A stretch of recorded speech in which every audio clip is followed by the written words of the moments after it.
एक सिंगर के album fail हो जाने के बाद वो बहुत ही ज़्यादा अपसेट थी, तो गिटारिस्ट के साथ उसने अफेयर किया। बाद में उसे पता चलता है कि गिटारिस्ट का एक डार्क सीक्रेट है और इस वजह से सब गड़बड़ हो जाती है। हेलो फ्रेंड्स, आज मैं आपको प्लश ये 2013 की एक थ्रिलर हॉलीवुड मूवी एक्सप्लेन करने वाला हूँ। ये एक बहुत अच्छी थ्रिलर है और हमेशा आपको आपकी सीट के एज पर रखेंगे। तो चलिए एक्सप्लेनेशन स्टार्ट करते हैं। मूवी स्टार्ट होती है और हम देखते हैं कि एक लड़की को एक आदमी ने चेयर से बांध कर रखा था। वो चिल्ला रही थी पर उसे छोड़ता नहीं। उसके ऊपर उसने बहुत सारे स्टोन्स डाल दिए और जिंदा उसे गाड़ दिया। इसके बाद हमारी मेन कैरेक्टर हेली और उसका ब्रदर हमसे इंट्रोड्यूस होता है। इन दोनों का एक फेमस बैंड था। हेली ने कहा कि बचपन से हमें म्यूजिक बनाना बहुत ही अच्छा लगता है। वो एज अ टीम होकर बहुत ही अच्छा म्यूजिक बनाते हैं, इसी वजह से वो सक्सेसफुल हो पाए। इनका करियर बहुत ही अच्छे से चल रहा था। तभी हेली कार्टर से मिली। कार्टर एक जर्नलिस्ट था और ये दोनों एक दूसरे को बहुत ही ज्यादा पसंद आए थे। बहुत ही जल्दी बात आगे बढ़ी और एक दूसरे के साथ उन्होंने शादी भी कर ली थी। हेली का ब्रदर कार्टर को उसका ख्याल रखने के लिए कहता है। वो दोनों एक दूसरे से बहुत प्यार करते थे।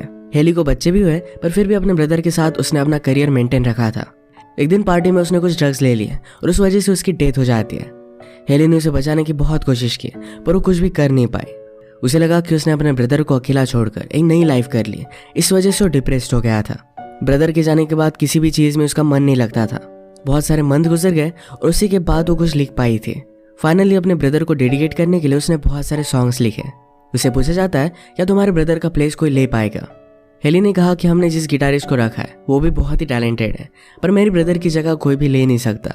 इस गिटारिस्ट का नाम था एंजो और हेली के मैनेजर को मिला था। उन्हें लग रहा था कि उसे अलग लेवल पर लेकर जा सकता है। इंटरव्यू अच्छे से हुआ और सब लोग बहुत पॉजिटिव थे कि एल्बम सक्सेसफुल होगा। एल्बम के प्रमोशन के लिए हेली को अलग अलग जगह पर अपनी फैमिली को छोड़कर जाना पड़ता है। अपने ब्रदर की डेथ के बाद फैमिली से वो जरा दूर हो गई थी। लोगों के लिए हेली ने जब ओल्ड सॉन्ग परफॉर्म किया तो उसे बहुत ही अच्छा रिस्पॉन्स आया। फिर वो कहती कि नेक्स्ट सॉन्ग मेरे ब्रदर के लिए डेडिकेट किया है। ये उसके नए एल्बम का था। लोगों ने सुना पर इसके लिए कोई भी चेयर नहीं आती। अगर इसी तरीके से रिस्पॉन्स मिला तो एल्बम खत्म हो जाएगा। इसके बारे में मैनेजर से बात कर दिया। मैनेजर ने कहा कि सॉन्ग को कैचअप करने के लिए जरा टाइम लगता है, तुम ज्यादा वरी मत करो। हेली जब अपने रूम में जा रही थी तभी एक फैन उसके पास आ गया। उसे जबरदस्ती एक चीज पर साइन करने के लिए कहता है। हेली साइन कर देती है पर उसके बाद उसने उसे लिपस्टिक लगाने के लिए कही। उसे जबरदस्ती कर रहा था तभी वहां पर एंजो पहुंच गया। उसे पुश कर जल्दी से वहां से वो भाग जाते हैं। जाकर बाथरूम में वो छुप गए। हेली को डर लग रहा था तो एंजो उसके साथ रूम तक आया। वो अपने एल्बम के रिव्यूज को लेकर बहुत ही ज्यादा अपसेट थी। तो एंजो ने कहा कि तुम्हें ज्यादा वरी करने की जरूरत नहीं है, इससे कुछ भी फर्क नहीं पड़ता। तुम्हारे मन में जो भी है ये सब कुछ तुम बात मुझे कह सकते हो। तुम्हें रिलैक्सेशन की जरूरत है। हेली को उसने लेटा दिया और बहुत ही अच्छा मसाज करता है। इसके बाद स्लोली उसके साथ इंटीमेट होने लग गया। सुबह हुई और हेली को कार्टर का कॉल आता है। कल रात जो भी हुआ इस बात के लिए उसे बहुत ही गिल्टी लग रहा था। वो अपने बच्चों से बात करती है। फिर उसने कार्टर से बात की पर कार्टर जरा अपने काम में बिजी है। वो नोटिस करता है कि हेली रिलैक्स लगती है। उसने उसे कहा कि अगर तुम चाहो तो ब्रेक ले सकती हो। मुझे एक बुक डील मिली है और इसके बाद 1-2 साल तक तुम्हें काम करने की जरूरत नहीं पड़ेगी। हेली से मिलने के लिए फिर उसकी मैनेजर आती है। उनका एल्बम बिक नहीं रहा था तो रिकॉर्ड लेबल ने उसके पैसे भी कम कर दिए थे। हेली बहुत ही डिस्टर्ब हो गई। मैनेजर से पूछती कि अब करना क्या पड़ेगा। उसके पास बहुत सारे सोल्यूशन थे पर मैनेजर ने कहा सिर्फ एक बहुत ही अच्छा सॉन्ग लिखो, उसके बाद सब कुछ ठीक हो जाएगा।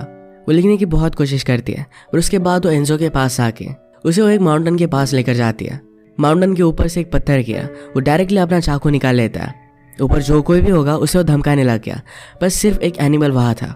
इसके बाद वो पास बैठते और हेली ने कहा कि मुझे एक अच्छा सॉन्ग लिखना पड़ेगा। उसके पास लिरिक्स तो है पर आगे का उसे कुछ समझ में नहीं आ रहा। एंजो ने इस सॉन्ग को अपनी धुन दी और हेली को बहुत ही अच्छा लगता है। उसके करीब आने लग गया और किस करने लगता है। हेली ने कहा कि कल रात हम दोनों बहुत ही ज्यादा ड्रंक थे। हमारे बीच जो भी हुआ ये मैटर नहीं करता।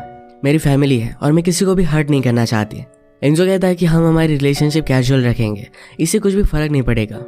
हेली फिर भी इस बात के लिए मना कर देती है। हेली का नेक्स्ट शो होता है तो जिस फैन ने उसे हरास किया था उसका एक लेटर उसे मिला। शो के बाद हेली अपनी टीम से कहती है कि मैंने और एंजो ने बहुत ही अच्छा सॉन्ग लिखा है, इससे हम अच्छे से क्रिएट करेंगे और सब कुछ ठीक हो जाएगा। रात में दोनों पार्टी करते हुए सॉन्ग लिखते हैं। इसमें वो इंटीमेट भी हो गए। इसके बाद हेली घर पर आती है। घर का डोर खुला था और अंदर से कुछ भी आवाज नहीं आ रही थी तो इस वजह से वो डर गई। वो अपने बच्चों के रूम में जाती है तो सब खेल रहे थे। एक्चुअल में कार्टर ने हेली को ईमेल किया था कि आज रात वो इंटरव्यू के लिए जा रहा है। इनकी नैने भी अब बदल चुकी थी। हेली बच्चों को नीचे लेकर गई और वो कहती कि मैंने तुम्हारे लिए प्रेजेंट्स लाए। ओपन करने के बाद वो रियलाइज करती है कि शायद वो होटल रूम में रह गए। उसे एंजो का कॉल आता है। उसने कहा मेरे बैग में तुम्हारे बच्चों के गिफ्ट्स रह गए थे। हेली ने पूछा कि क्या तुम घर पर आ सकते हो, पर एंजो ऑलरेडी घर के बाहर था। हेली जरा सरप्राइज थी पर उसे अच्छा लगा था। बच्चे बाहर आ गए और गिफ्ट देखकर बहुत ही खुश थे। इसे स्टार्ट करने के लिए एंजो की हेल्प लेते हैं। खेलते खेलते हेली का बच्चा एंजो को काट लेता है और इस वजह से एंजो उस पर बहुत ही ज़्यादा गुस्सा हो गया और उसे जाने के लिए कहती है। रात में उसने बच्चों को सुलाया, पर उनकी लाइफ में चल क्या रहा है इसके बारे में उसे कुछ भी आइडिया नहीं था। सुबह हुई तो कार्टर घर पर पहुंच चुका था, उसके साथ सो रहा था। इसके बाद उसके साथ इंटीमेट हो जाता है। अगले दिन हेली की मैनेजर के साथ मीटिंग होती है। वो जो म्यूजिक वीडियो बनाने वाले थे इसका सारा बजट स्टूडियो ने काट लिया था। अब इनके पास सिर्फ हाफ बजट है और इस पर न्यू सॉन्ग वो रिकॉर्ड कर सकते हैं। हेली डिमोटिवेट होने लग गई थी तो उसके मैनेजर उस पर चिल्लाकर उसे फिर से मोटिवेट कर देती है। वो घर पर आई तो एंजो कार्टर के साथ मिलकर गिटार बजा रहा था। सब पार्टी कर रहे थे। हेली ने पूछा कि तुम यहाँ पर कर क्या रहे हो। कार्टर ने कहा कि बच्चों का टॉय टूट गया था और एंजो ने उन्हें हेल्प कर दी। घर पर एक गिफ्ट आया जो उस फैन का था। इस वजह से हेली बहुत ही डिस्टर्ब हो गई कि उस फैन को घर का पता भी पता है। कार्टर कहता है कि ज़्यादा वरी मत करो, हम उसे हैंडल कर लेंगे। एंजो ने टमाटर लाए थे तो इससे वो डिनर बनाते हैं। डिनर करते वक्त कार्टर ने एंजो का एक लॉकेट नोटिस किया। इसमें एंजो ने हेली के हेयर्स रखे थे। ये उसके लिए ज़रा सस्पिशियस होता है। पूरा दिन इन्होंने साथ स्पेंड किया और रात में मूवी देख रहे थे। हेली कहती कि मैं सोने के लिए जाती हूँ। एंजो ने कहा कि अब मैं निकलता हूँ, पर कार्टर कहता है इतने रात में तुम्हें नहीं जाना चाहिए। एंजो को अपने गेस्ट रूम में रखने के लिए कार्टर ने हेली को मना लिया। एंजो कहता है कि वैसे भी हम दोनों को सॉन्ग पर काम करना है तो सही आइडिया रहेगा। हेली एंजो के रूम में बहुत ही ज़्यादा गुस्सा होकर आ गई। उसे कहती कि तुम्हें यहाँ आना नहीं चाहिए था, जल्दी से जल्दी यहाँ से चले जाओ, तुम इस तरीके से मेरे साथ नहीं खेल सकते। एंजो हेली के पास आ जाता है और फिर ये दोनों इंटीमेट हो गए। घर आने पर कार्टर ज़रा थक गया था और हेली में ज़्यादा इंटरेस्ट नहीं दिखा था क्योंकि वो आजकल बहुत ही ज़्यादा काम कर रहा है। अगले दिन हेली एंजो के घर पर उसे मिलने के लिए आई। उसे कहती कि तुम इस तरीके से मेरी लाइफ के साथ इंटरफेयर नहीं कर सकते। उसने नोटिस किया कि एंजो के बोर्ड पर उसकी फ़ोटोज़ लगाई हुई थी। एंजो कहता है कि मैं एक फिल्म डायरेक्टर भी हूँ, तुम्हारी सॉन्ग को मैं ही डायरेक्ट करूँगा। उसने डायरेक्ट की हुई शॉर्ट फिल्म उसने उसे दिखाई। इसकी स्टोरी से पता चलता है कि एंजो की सिस्टर उसे बहुत तकलीफ दे दी थी। एंजो ने उसे बदला लेने के लिए उसे चेयर से बांध दिया, उस पर सारे स्टोन्स गिरा दिया, जिंदा उसे उसने काट दिया। यही मूवी के फर्स्ट का सीन था। हेली को उसका वर्क बहुत ही अच्छा लगता है। उनके पास ज़्यादा पैसे भी नहीं थे तो इस वजह से उन्होंने एंजो को हायर कर लिया। हेली के साथ उसने एक बहुत ही नज़दीक से वीडियो शूट किया। कार्टर ने जब ये सब देखा तो उसे लग रहा था कि एंजो गे है तो इस वजह से उसे कोई भी ऑब्जेक्शन नहीं आता। इनकी वीडियो बहुत अच्छी बनी थी तो सब लोग बहुत खुश थे। हेली की मैनेजर एंजो से बात करती है। उसे कहती है कि तुम्हें हेली और उसकी फैमिली को ज़रा स्पेस देना चाहिए। वो सब मिलकर फिर पिकनिक जाते हैं। हेली के पिल्स खत्म हो चुके थे तो डॉक्टर के पास आए। डॉक्टर उसका सारा चेकअप करती है। उन्हें पता चला कि हेली प्रेग्नेंट है। हेली एंजो को बात करने के लिए मैसेज करती है। कार्टर ने ऑलरेडी वैक्सेक्टॉमी कर ली थी, इसका मतलब है उसे कोई भी बच्चा हो नहीं सकता। इसका मतलब है ये बेबी एंजो का था। हेली ने सर्च किया कि वैक्सेक्टॉमी का फेलियर रेट क्या होता है। कार्टर घर पर आया और जब वो टैबलेट देखता है तो इसके बारे में हेली को सर्च करता देख उसे सब कुछ पता चल गया। हेली कहती कि मैं तुम्हें बताने वाली थी, ये एक मिरेकल है और मैं भी एक बच्चा चाहती हूँ। कार्टर ज़रा इस बात के लिए अनश्योर था पर फिर भी इसे एक्सेप्ट कर लेता है। बाहर एक डिलीवरी मैन बच्चे की क्रीब लेकर पहुंच जाता है। कार्टर इस बात से गुस्सा हो गया क्योंकि सबसे लास्ट उसे पता चला है, पर हेली ने किसी को भी बताया नहीं था। वो एंजो को कॉल करती है और कहती है कि तुम्हें कैसे पता चला, मैंने तो तुम्हें बताया भी नहीं था। एंजो कहता है कि ये सब चीज़ें होती रहती है। एंजो को हेली और कार्टर में जो भी बात हुई इसके बारे में पता था। हेली इस बात से बहुत डर जाती है। उसने फिर डायरेक्टली अपने मैनेजर को कॉल किया, उसे सारी चीज़ें बता देती है। मैनेजर ने कहा कि तुम डरो मत, मैं लॉयर से बात करूंगी और एंजो को तुमसे दूर रखूंगी, सब कुछ ठीक हो जाएगा। हेली कहती है कि एल्बम के फेल हो जाने के बाद मैं कोई भी सॉन्ग लिख नहीं पा रही थी तो इसी वजह से ये सब मुझसे गलती हो गई। उसे बहुत ही बुरा लग रहा था। हेली ने कार्टर को बताया था कि वो बेबी क्रीब उसके मैनेजर ने भेजी है।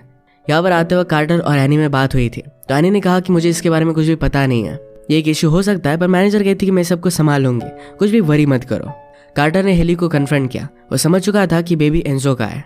लंच करते हुए कार्टर को कॉल आया। हेली की मैनेजर की डेथ हो गई थी, उसका किसी ने मर्डर किया है। वो इस बात से बहुत अपसेट हो जाती है। रात में घर के बाहर कार्टर अपना गुस्सा निकालने के लिए खड्डा खोद रहा था। हेली को लगा कि कार्टर ने एंजो को हर्ट कर दिया है तो हेल्प मांगने के लिए वो नेबर के पास चली गई। नेबर के घर में एंजो रह रहा था। उसने कहा कि तुम्हारे बच्चों का ख्याल रखने के लिए मैंने यहीं पर घर ले लिया। हेली पूछती कि यहाँ के ओनर कहाँ गए। एंजो ने कहा कि वो ट्रिप पर चले गए। एंजो कहता है कि अब सब कुछ ठीक हो जाएगा, हम हमारे बेबी को अच्छे से बड़ा करेंगे।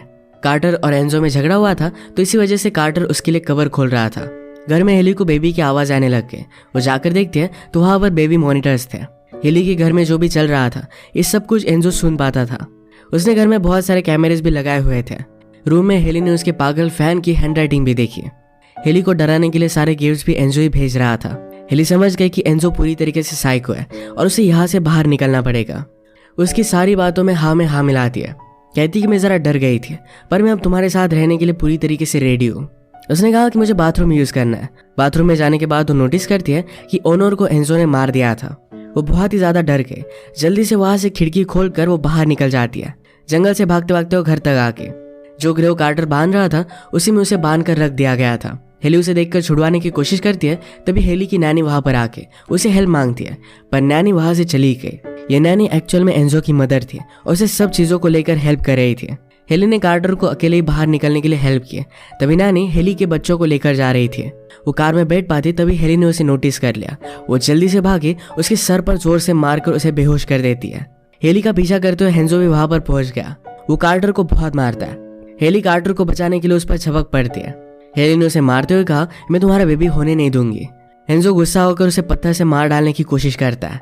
हेंजो ने कहा कि मेरी मदर सारे बच्चों को संभाल लेती और हम दोनों फ्री होते। फाइट में हेली नोटिस करती है कि एंजो के पास उसके ब्रदर की रिंग है। इसके बारे में एंजो ने कहा कि मैं तुम्हारे ब्रदर से बहुत प्यार करता था, पर उसने कभी भी मुझे एक्सेप्ट नहीं किया। मेरे पास कोई भी चॉइस नहीं थी, इस वजह से मुझे उसे मारना पड़ा। मैं जब तुम्हारे साथ था तो तुम भी मुझसे प्यार करती थी। हेली इस बात से बहुत ही ज़्यादा गुस्सा हो गई।